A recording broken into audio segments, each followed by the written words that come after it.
Hi there, welcome to another video. And in this video, we're going to be looking at the summary or the video summary of the 7 Habits of Highly Effective People by Stephen Covey. So let's look at those 7 habits. The first one is being proactive. What do we mean by being proactive? So here's the explanation. So it is taking responsibility for your life and actions. I know it sounds very philosophical, but let me give you some examples. The first example is for freshers. So imagine you're a new recruit or you just joined a company and you notice that the printer is out of paper. Now, there are two things that you could do. You could either be proactive. So instead of waiting for someone else, you restock the paper. So that's being proactive. And if you're a manager, let's assume that one of your team members is struggling. So instead of waiting for that person, instead of waiting for him or her to approach you, you go ahead and ask for help or you offer that help. So that is being proactive. So that is one of the habits. So habit number one. Let's look at the next one. So the second habit is being or begin with the end in mind. What do we mean by that? So that is have a clear vision of your goal. So have a clear picture of what is it that you want to do. It could be in the next 1 month, it could be in the next 6 months, next 1 year. So here is an example. So let's assume you're planning to become a team leader in the next 2 years. So what do you start? You start by taking on the more responsibility or taking on more responsibilities and seeking any training that is needed. So now you have a clear goal or vision in your mind and you start working towards that. And as a manager, you could have a picture or you could have a thought as to where is it that you would want to see your team in the next 5 years, and you start developing the strategic goals to guide them there. So that is beginning or begin with the end in mind. So that's the second habit. Let's look at the next one, and which is put first things first. So prioritizing important tasks over the urgent ones. And there's a video of, there was a video that I recorded which talks about how do we kind of classify urgent and important. That's the Eisenhower model or the priority matrix. So all that is urgent does not have to be important. So you start understanding what are the important tasks that you need to work on and start working over them instead of the urgent ones. So here is an example. So you have a project deadline, but your inbox is full. So what do you need to first prioritize? You need to prioritize the project first and then tackle your emails later.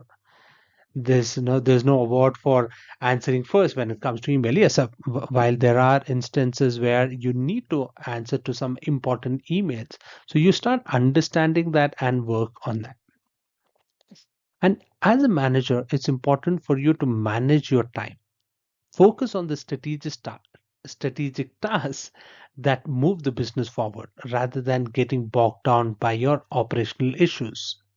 So that is what you need to do. So you need to start understanding or prioritizing your tasks. And that is what they do. The next one is think win win.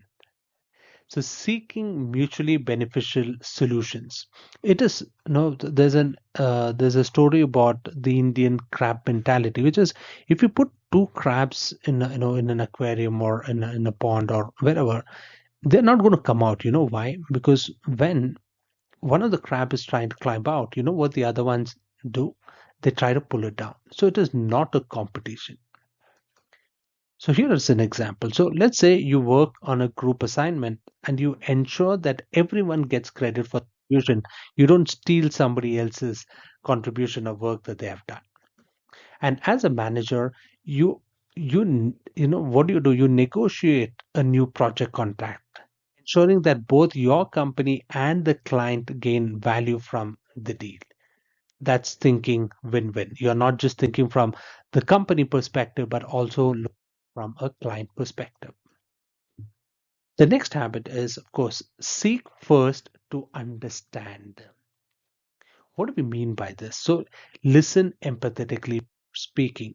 There's another, not another interesting, no, do I put it as a quote or interesting thought here, which is for you to be interesting, you need to be interested. So that's on the same lines, which is first, seek first to understand. So here is an example for that. So you notice a colleague who's disengaged during meetings. You take time to listen to their concerns and understand their perspective. So you first need to understand. And as a manager, I think it becomes even more important. So you hold a one-on-one with a team member to understand what are their challenges and support them effectively. Instead of, instead of bossing over, instead of asking them to do or commanding them to do, you start understanding, and that is when they start valuing. And of course, synergize. So combining the strengths to achieve more. So let's assume that your team is working on a challenging project. So what do? You encourage everyone to contribute their strengths and resulting in a better solution. So you drive that synergy within the team. You drive that motivation. You drive that energy within the team. And what do you do as a manager? You foster a collaborative environment where team members build on each other's ideas to drive innovation. And this is where, again, it is important for you as a manager or a leader to understand what are the strengths of your team members. You start understanding, what somebody is good at, what somebody is not really great at. So you understand that and then synergize the team. So that is when the team becomes highly effective. And the last one is sharpen the saw. So what do you need to do? So you need to continuously work on improving yourself. You need to develop those skills. You need to ensure that you're upskilling yourself, or like the channel says, level up. So sometimes you do feel burnt out, right? And take the weekends to recharge by doing activities you love. So this is another way for you to sharpen your axe, right? You work on or you do things that re-energize you, revitalize you. So those are things that you would need to do.